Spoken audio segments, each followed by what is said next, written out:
pretty hard to follow that up. Thank you, Dr. Savory, for that introduction. You know, people like Dr. Savory are truly what's made this country great. He spent the majority of his life in service to this community and to this country, trying to make it better every day of his life. And I couldn't be more honored to have him deliver this introduction. So please join me in thanking him.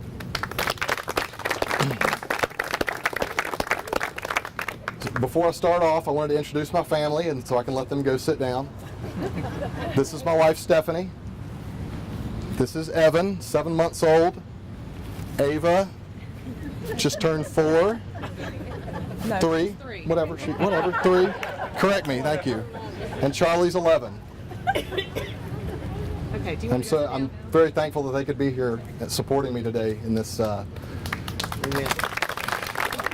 mission we're undertaking as a family. You know, it's not just me that's going to be going through this. This is all of us. And having you guys here supporting us just means the world. Before we start today, I also want to just remind everyone to keep the folks that have been in the wake of these 2 hurricanes in your prayers. All right. We've all seen what's going on out in Texas and Houston, and it looks like some folks in the Caribbean and down in Florida are going to be experiencing some similar situations. So I would just say keep everyone, keep these folks in our prayers tonight, and just, you know, be sure to keep them in your thoughts. So I want to start off today by thanking the most important person in my life, my wonderful wife, Stephanie. She believes in me, I think, more than anyone else in this endeavor, including myself. And she does so much every day for our young family and for this cause that we've started out on. I would also be remiss if I didn't thank 2 very special people who are here today, without which none of this would have ever happened. My life, my family, my service to the country, none of this would have ever happened without my parents, Bill and Susan. So I just want to thank them for being here today.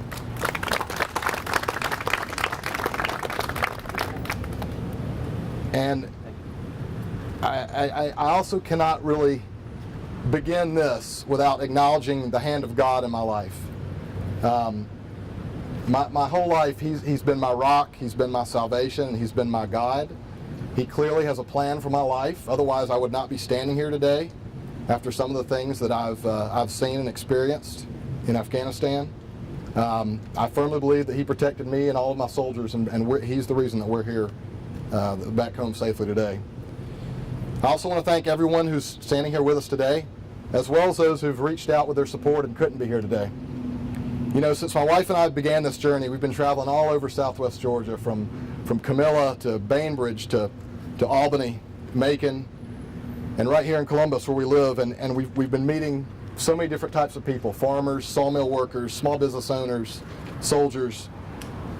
And during this time, it's become evident to us that Southwest Georgia is ready for a change, that the 2nd Congressional District is ready for a change.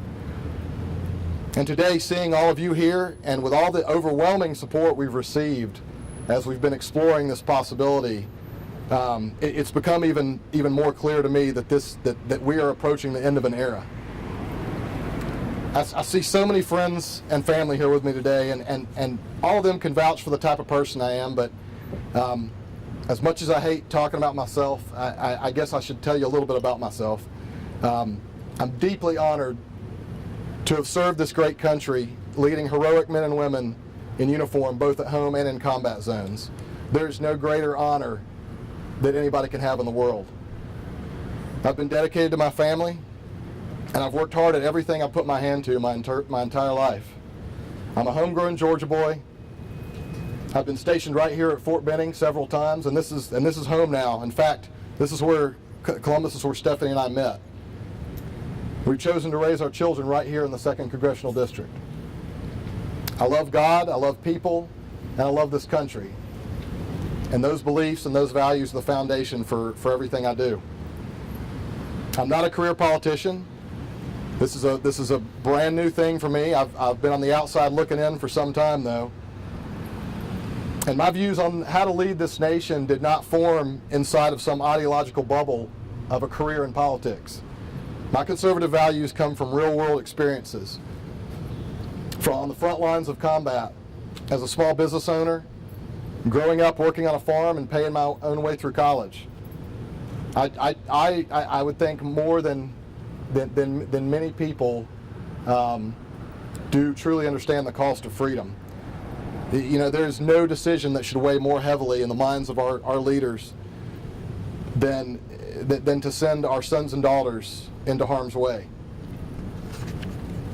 However, I've also come face to face with the enemies of this country and of the way and of our way of life, and I know they cannot be dealt with by asking nicely. You know, Ronald Reagan once said, "There's only one way you can have peace, and you can have it in the next second: surrender."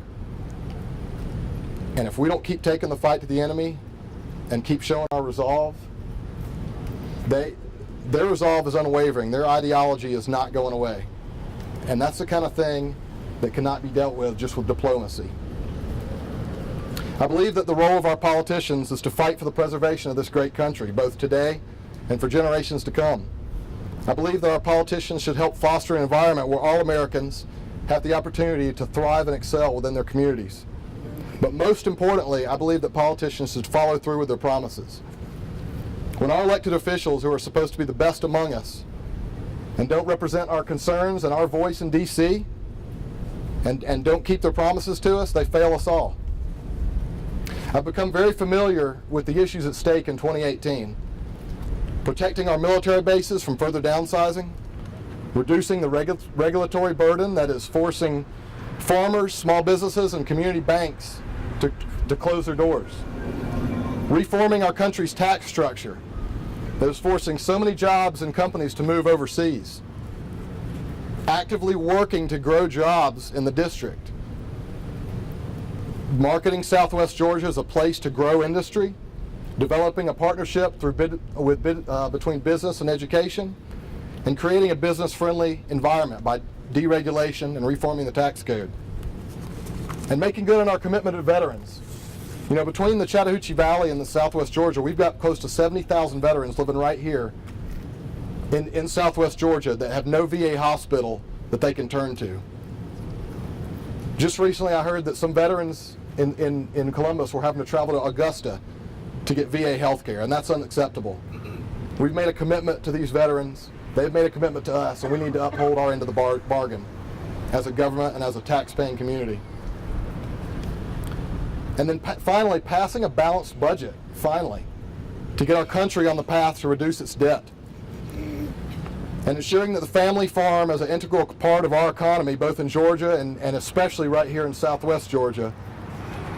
It's a part of our cultural fabric, and it's even a part of our national security infrastructure, that family farm is enabled to thrive well into the 21st century. These are the issues that you and I, as constituents of the 2nd District, care about, which are not being represented today in Washington, D.C. You know, when I was fighting in Afghanistan, I learned what it meant and I learned what it felt like to fight for people who didn't have a voice, for people who didn't have any hope for a better future. The constituents of the 2nd District deserve to have their voice in D.C. heard. We deserve the end of an era of broken promises. We deserve the end of the era of being the 7th poorest district in the entire country. You and I deserve an end to the economic spiral that Southwest Georgia has been experiencing for the last quarter of a century. The bottom line is the 2nd Congressional District deserves better. And you know what? Everybody's going to put a political label on this, but that's outdated. The American people, we don't need the divisiveness and the lack of civility that's so prevalent in politics today. Our elected officials need to focus on bipartisan policies that bring better jobs, better health care, and better schools to our district. We need to focus on an agenda of common sense and economic growth instead of just blindly following some party ideology. We should be demanding job security for all American citizens, not just our politicians. I think it's time for American voters to start voting based on results, start becoming educated, and vote on what's been done versus just looking at the D or the R on the ballot. If someone isn't cutting the mustard, it's time to make a change. I don't know about you. I don't know about you guys, but I'm pretty sure most of you think like me, and you're sick and tired of the crony capitalism and the special interests and the corruption that run everything up in D.C.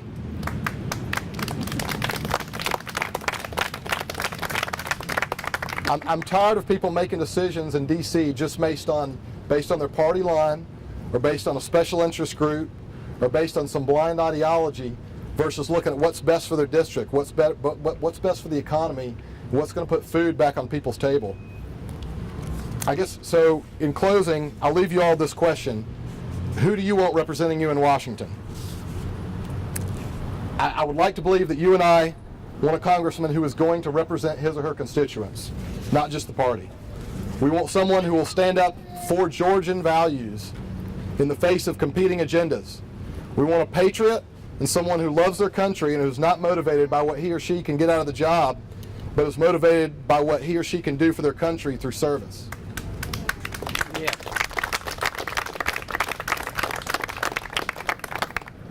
I want a congressman, and I believe you do too, who's devoted to God, who's devoted to their family, and who's devoted to this country. And we want someone who does not blindly follow some political ideology, but examines every issue as to how it will impact the 2nd District, jobs, economy, and values. Your congressman's job is to listen to you and make sure Washington hears you. It's not about Republican or Democrat. It's about the people. As a Republican, however, which I am, I do have ideas about how best to help. Cutting taxes, eliminating government waste, holding government officials and agencies accountable. But that doesn't mean leaving our fellow Americans in a lurch. Again, I'll harken back to Ronald Reagan's quote when he was referring to cutting taxes and waste. This does not mean we sacrifice essential services, nor do we need to destroy the system of benefits which flow to the poor, elderly, the sick, and the handicapped, because we've made a commitment to these people to help those among us who cannot take care of themselves. Healthcare needs to be reformed, not tossed out. The VA needs efficiency, not elimination. And government needs accountability, not complete destruction. I took an oath to support and defend the Constitution of the United States against all enemies, foreign and domestic, and I will not stand idly by on the sidelines while my children and your children's futures are on the line in Southwest Georgia. It's for this reason that I'm announcing my candidacy for U.S. Congress in 2018 for Georgia's 2nd District. It would be my greatest honor to continue to serve you and serve this country and serve the state of Georgia, fighting for you in the halls of D.C. just as I fought in Afghanistan. Thank you all, and God bless America.